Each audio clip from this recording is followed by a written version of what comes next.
Kamusta? Mabuti? For today's video.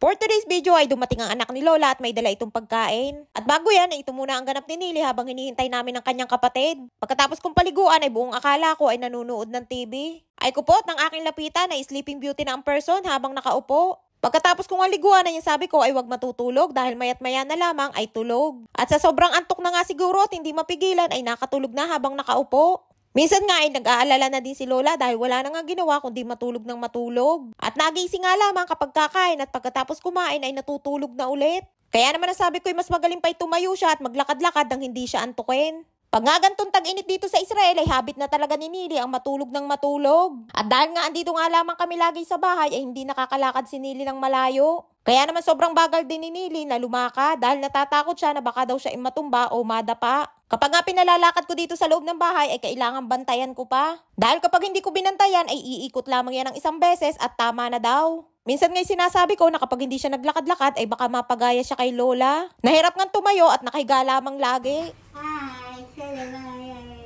At yung sa Rim. Bayo ka tulo, bahay tulo, bayo ka tulo, bahay tulo, bayo ka tulo, bahay tulo, bayo ka tulo, bahay tulo, bayo ka tulo, bahay tulo, bayo ka tulo.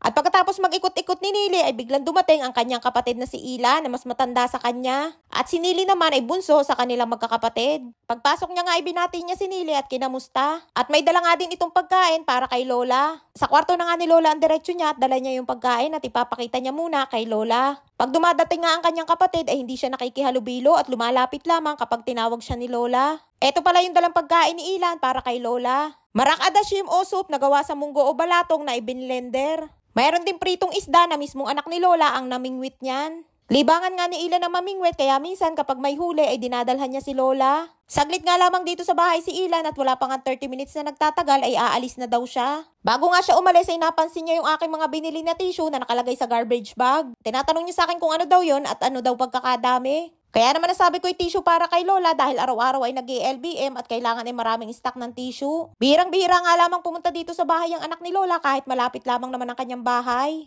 Kadalasan ay isang beses lamang sa isang buwan at kapag pumunta nga siya ay hindi rin siya nagtatagal. Ayun nga't si Nili nakapwesto na sa kanyang higaan at may pakuyakoy pa ng kanyang paa.